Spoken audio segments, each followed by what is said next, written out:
ॐ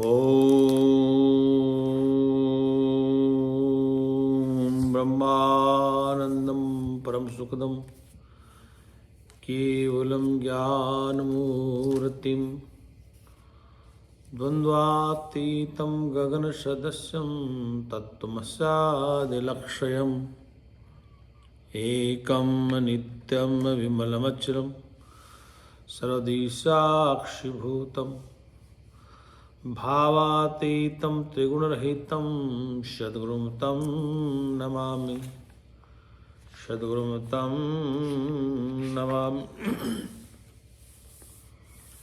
ॐ सहनावतु सहनो भुनक्तु सह वीर्यं करवावहै तेजस्विनावधीतमस्तु मा विद्विषावहै। प्रियात्मन, आज कार्तिक पूर्णिमा है। पूर्णिमा और अमावस्या तो इस पृथ्वी लोक में जब से सूर्य चंद्रमा बने हैं, पृथ्वी बनी है, तब से पूर्णिमा और अमावस्या आती है। महीने में 15 दिन के बाद अमावस्या आती है और अगले पखवाड़े में पूर्णिमा आती है। तो पूर्णिमा का सिद्धांत तो ये है विज्ञान के द्वारा, खगोल विज्ञान के द्वारा, भूगोल के हिसाब से, कि सूर्य के प्रकाश चंद्रमा चमकता है, ऐसा वैज्ञानिक कहते हैं। और चंद्रमा अपनी कलाओं को कभी घटाता कभी बढ़ाता है। कहने का तात्पर्य, कलाएं घटती हैं तो उसमें अमावस्या आती, और कलाएं बढ़ती हैं तो उसमें पूर्णिमा आती। अर्थात पूर्णिमा को चंद्रमा का प्रकाश पूर्ण रूप से प्रकाशित होगा। चंद्रमा है वो पूर्ण रूप से आज प्रकाश को देगा क्योंकि आज पूर्णिमा है। ठीक इसी प्रकार से जिस संप्रदाय के जो लोग होते हैं उनमें अपने गुरु के प्रति बहुत बड़ी आसक्ति होती है, आस्था होती है और आसक्ति होती है सबके भीतर। क्योंकि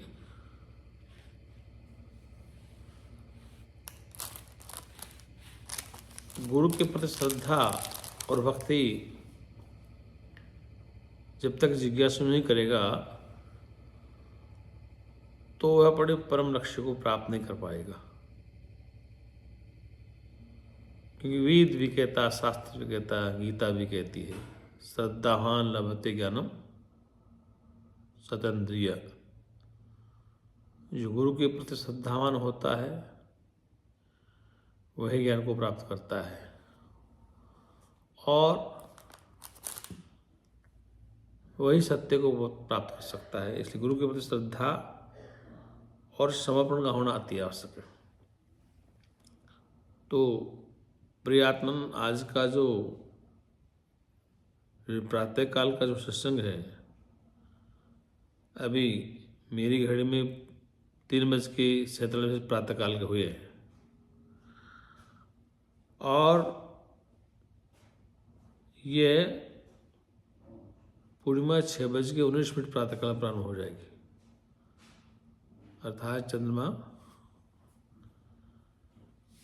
के लिए कहा गया है कि पूर्णिमा आज प्रातःकाल अभी 6:19 हो जाएगी प्रारंभ, और ये कल तक रहेगी 6:51 तक। हाँ, अभी पूर्णिमा प्रारंभ हो गई है पंचांग से, आज सुबह 2:58 हो गई है।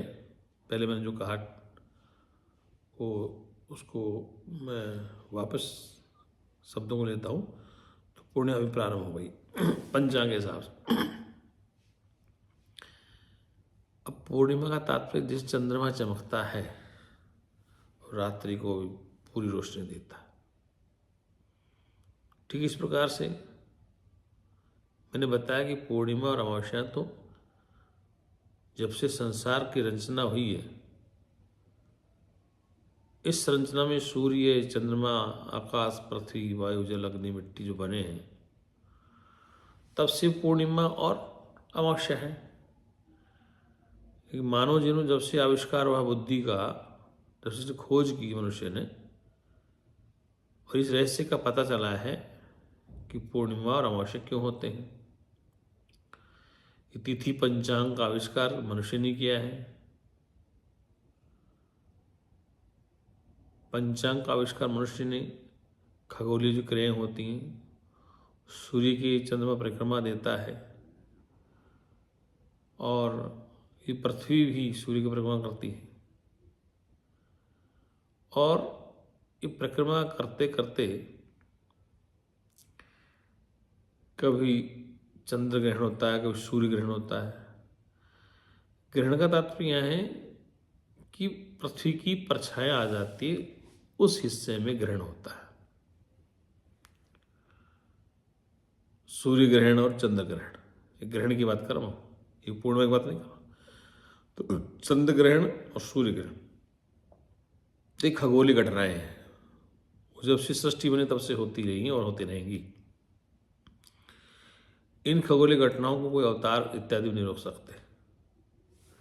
देवी देवताओं के बस का मामला नहीं इन घटनाओं को रोकते, अवतार इत्यादि भी। इसलिए आज ये जो कार्तिक पूर्णिमा है, इसको 525 वर्ष के लगभग या 550 का अनुमान है कि पाकिस्तान एक अलग राज्य, अलग देश बन गया है। उसमें गुरु नानक देव, जिसको जगत गुरु भी कहते हैं, गुरु नानक देव जी का अवतरण हुआ, जन्म हुआ, तो पूर्णिमा के दिन हुआ बताया। ऐसा सुना है, समझा है, शास्त्रों में, आपके ग्रंथों में मिलता है। उस पूर्णिमा को अनेक महापुरुषों के जन्म भी होते थे, हुए हैं, कईयों के शरीर का त्याग भी हुआ है। तो कुछ संप्रदाय या कुछ संस्थाएं उनकी स्मृति में जन्मदिवस के रूप में कार्तिक पूर्णिमा होते। तो आजकल पंचांग में लिखा है गुरु नानक जयंती। इसका मतलब कि गुरु नानक जी ने उस पूर्णिमा को अवतार लिया, अर्थात अपने पंचभौतिक स्थूल शरीर को लेकर प्रकट हुए। तो जो सिख पंथ जो चला है, उसमें इस आज के दिन को बड़ा शुभ मानते हैं। और आज गुरु नानक की जयंती को गुरुद्वारे के लोग या सिख संप्रदाय के लोग बहुत धूमधाम से मनाते हैं। आज प्रातःकाल हरिद्वार में अनेक गुरुद्वारों में, अनेक आश्रमों में लंगर चलाए जाएंगे, गरीब लोगों को भोजन कराया जाएगा, वस्त्र वितरण किया जाएगा। तो ये इस संतों की महिमा है। संत समाज में एक ऐसा प्रतीक है कि जगत में जो लोग ईश्वर के प्रति आस्था रखते हैं, संतों के प्रति श्रद्धा रखते हैं, तो उनकी जो शुद्ध कमाई है, जैसी भी है, अगर कहीं अशुद्ध भी आगे कोई रिश्वत खाता अधिकारी या व्यापारी दोनों का पैसा कमाता है, तो शास्त्रोक्त सिद्धांत के द्वारा, वेद सिद्धांत से या संतों की वाणी से उसको ये समझा जाता है कि ये धन सदा तेरे साथ नहीं रहेगा और न इसका तो उपभोग कर सकता है। इसे धन के 3 ही मार्ग बताए हैं। पहला मार्ग है स्वयं पर धन को खर्च करना। यदि आपके पास धन है,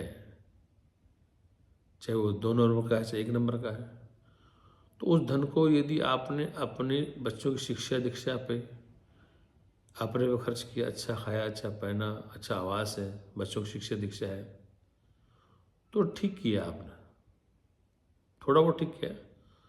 दूसरा है कि वो धन आप न खर्च करते हैं, न अपने पैने किसी की मदद करते हैं, न परमार्थ में करते हैं, तो ऐसा धन तो आपको नरकगामी भगाएगा, आपको नरक मिल जाएगा। एक सर्वोत्तम सिद्धांत वेद का हमारे ऋषियों ने इसको बताया है। यदि आपके पास धन है तो पुरुषार्थ में खर्च करें, परमार्थ में लगाए। परमार्थ पुरुषार्थ का तात्पर्य जो व्यक्ति आपसे कमज़ोर है, जो व्यक्ति आर्थिक इससे आपसे कमज़ोर है, तो यदि आपके पास ईश्वर ने धन दिया है तो गरीब बच्चों को निःशुल्क पढ़ाए, गरीबों को भोजन करवाए, सर्दी का समय गरीब लोगों को वस्त्र बांटे। तो धन की शुभ गति है। धन तो आपको यहीं से आने के बाद मिला है। जब आप पैदा नहीं होते उससे पहले आपका धन नहीं था, उसके बाद आपने धन को संग्रह किया है, नौकरी से, व्यापार से, कैसे भी।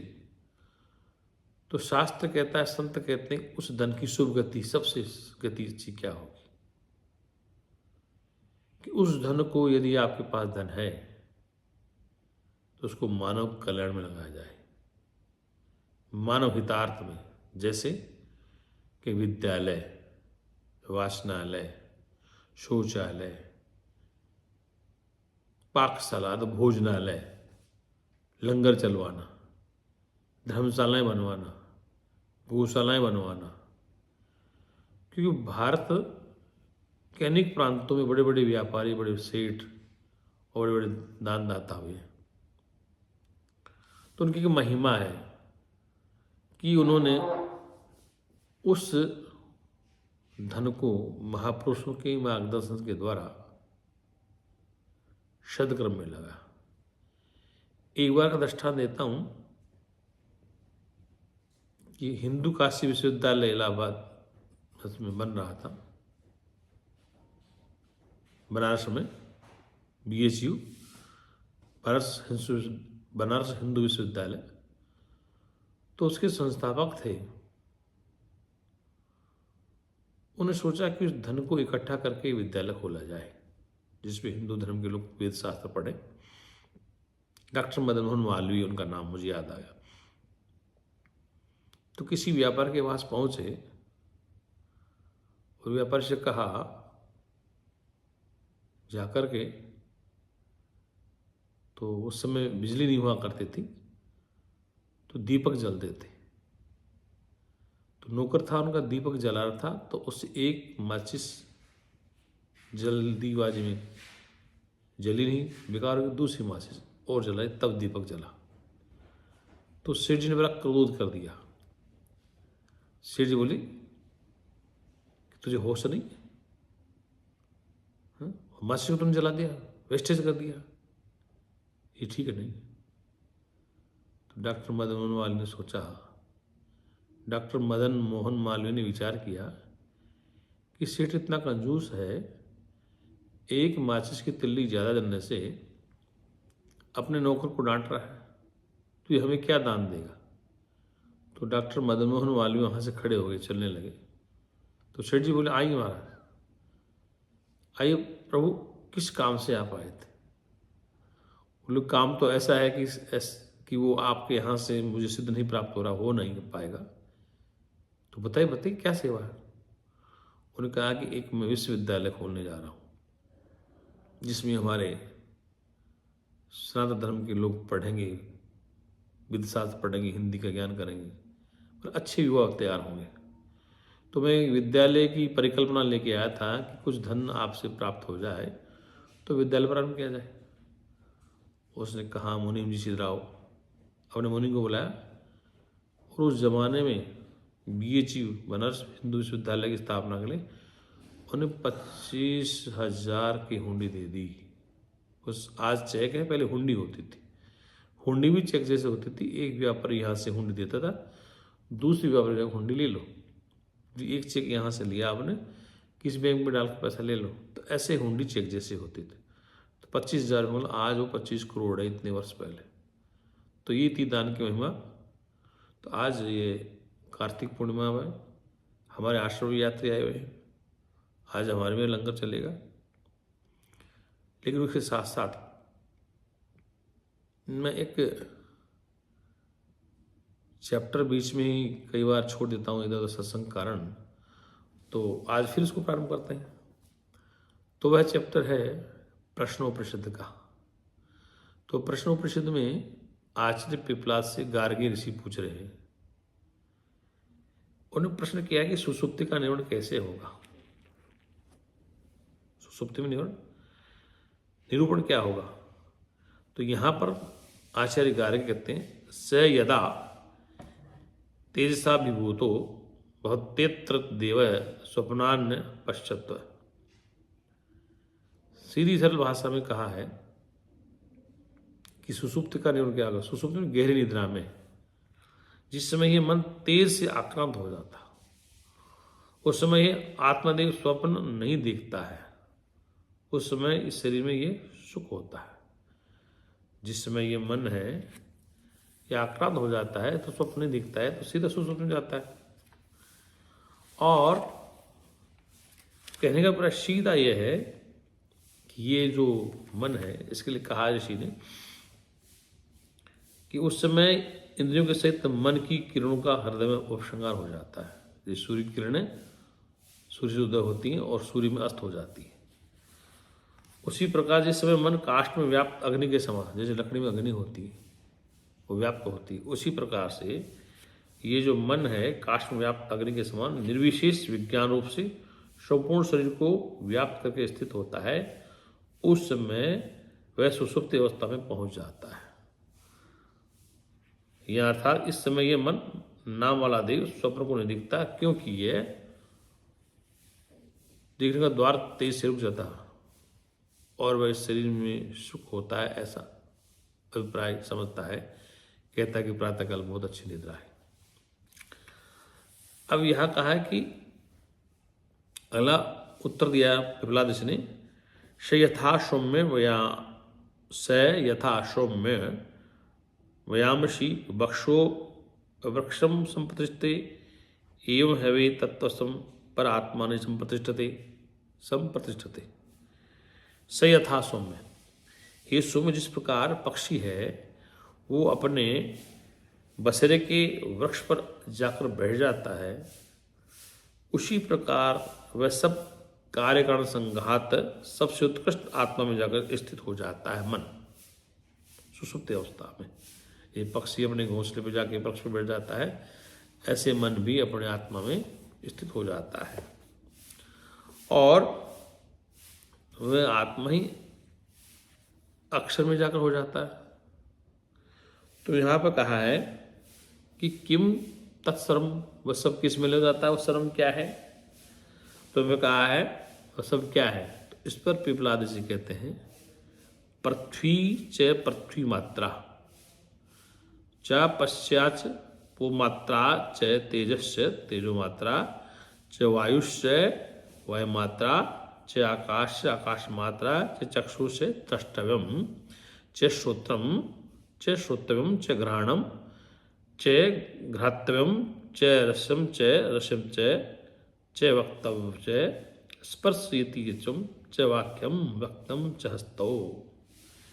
यहाँ कहा गया है कि पृथ्वी और पृथ्वी तन्मात्रा, गंध मात्रा, पृथ्वी से गंध होता है, जल और रस तंत्र मात्रा, तेज और रूप, तेज वन प्रकाश से रूप का दिखाई देना, वायु और स्पर्श, वायु से स्पर्श होता है, आकाश और शब्द मात्रा, आकाश से शब्द की उत्पत्ति होती, नेत्र द्रष्टव्य रूप, श्रोत्र शब्द, घ्राण घ्राण में नासिका गंध, रसना जीव रस, त्वचा स्पर्श योग्य पदार्थ, हाथ और ग्रहण करने योग्य वस्तु, हाथ और ग्रहण करने योग्य वस्तु में उपस्थ आनित्य वायु, उपस्थ और उपस्थ का तात्पर्य उपस्थ हमारा मूल मल द्वार और उपस्थित इंद्रिय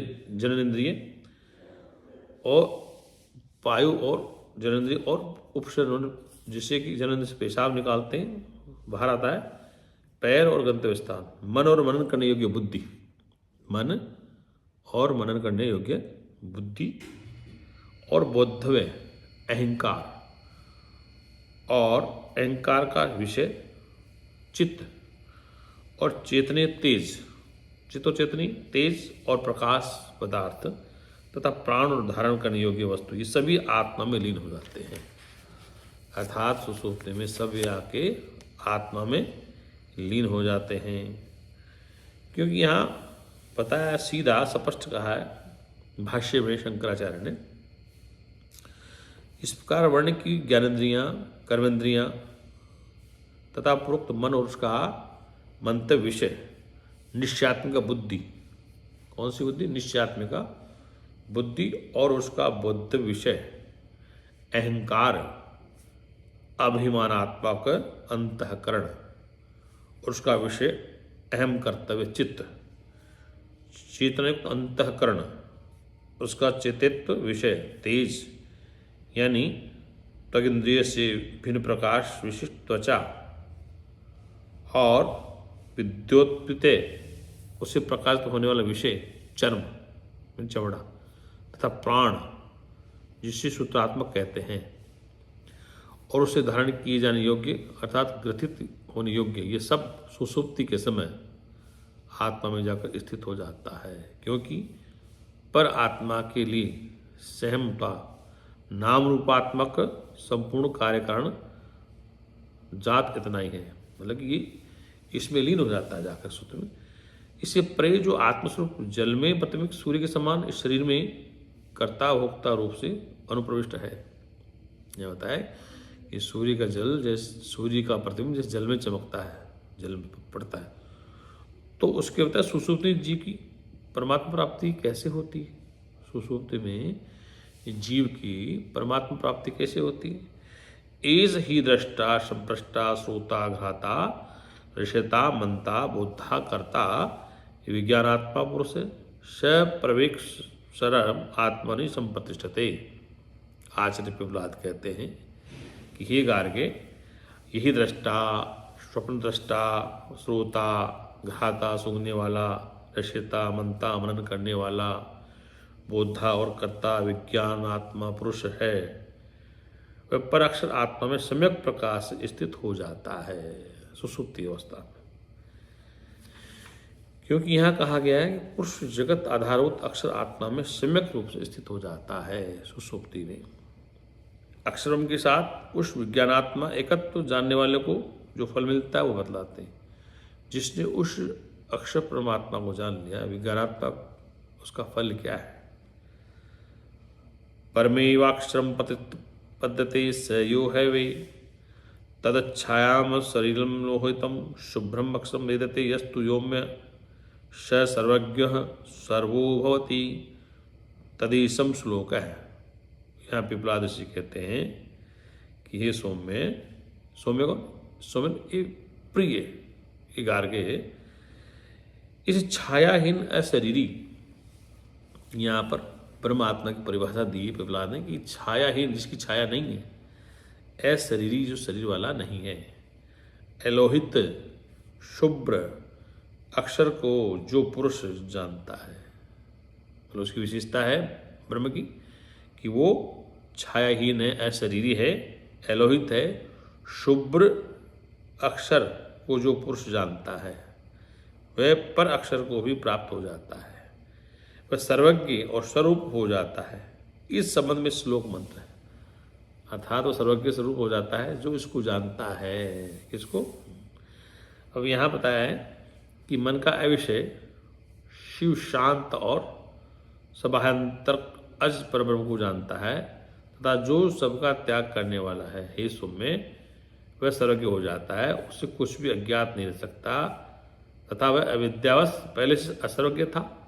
अविद्या से बताया है कि वह अविद्यावश पहले असर्वज्ञ था, मतलब अल्प था, सबको नहीं जानता था। फिर विद्या द्वारा, मतलब ज्ञान के द्वारा अविद्या के नष्ट हो जाने पर अर्थात अविद्या समाप्त हो जाने पर वही स्वरूप हो जाता है। इस विषय में उपयुक्त अर्थ का संग्रह करने वाला इस श्लोक दिया, जानत जानत तुम्हें हो जाई। तुलसीदास की चौपाई है कि जानत जानत तुम्हें हो जाई। तो सच्चिदानंद भगवान का जय। अब एक श्लोक और है, श्लोक नंबर 11, इसकी पूर्णाहुति का इतिहास। ये प्रश्न 5 चलेगा, ये चौथा प्रश्न अंत गार्गे का। तो उस पर पिपलाद ऋषि कहते हैं, अक्षर ब्रह्म के ज्ञान का फल क्या है? विज्ञानात्मा शह देवस्य सर्वे प्राणा भूतानि संप्रतिष्ठन्ति यत्र तदक्षरम वेदते यस्तु सौम्य स सर्वज्ञ सर्वविभावसते। यहाँ पर पिपलाद ऋषि कहते, हे सौम्य, हे गार्ग्य, जिस अक्षर में समस्त देवों के सहित विज्ञानात्मा प्राण और भूत सम्यक प्रकाश स्थित होते हैं, उसे जो जानता है वह सर्वज्ञ सभी में प्रवेश कर जाता है। कहने का तात्पर्य है कि आचार्य शंकर का भाष्य है कि विज्ञानात्मा से जिस अक्षर में अग्नि आदि देवों के सहित, ये अक्षर ब्रह्म में अग्नि आदि देवों के सहित विज्ञानात्मा तथा चक्षु आदि प्राण और पृथ्वी आदि भूत प्रतिष्ठित हो जाते हैं, अर्थात प्रवेश करते हैं। हे सौम्य, हे प्रिय दर्शन, हे सौम्य, हे प्रिय दर्शन, उस अक्षर को जो जानता है वह सर्वज्ञ सभी में आविष्ट अर्थात प्रविष्ट हो जाता है। प्रेम सच्चिदानंद भगवान की जय। तो आज का सार्वत्रिक सत्संग का विषय ये रहा कि सुषुप्ति अवस्था में जीव की स्थिति क्या है, ये कहाँ सो जाता है, और ये जीव अक्षर ब्रह्म को जानने के बाद इसकी स्थिति कैसी है, जब नहीं जानता स्थिति कैसी। चाहे अविद्या रूप में रहता है, वह जब ढूंढता है, सत्संग के द्वारा पता चलता है, अविद्या नष्ट हो जाती है, तो ढूंढत जानत जानत तुम्हें हो जाए। जिसको जो ढूंढ रहा है, ढूंढने वाला वही हो जाता है, जिसको ढूंढा जाता है वही होता है। जिसको हम खोजते हैं वो हम स्वयं ही। कबीर ने कहा कि मुँह को कहाँ ढूंढने बंदे, मैं तो तेरे पास में, खोजी हो तुरंत मिल जाऊं पल भर की तलाश में। ओम शांति शांति शांति।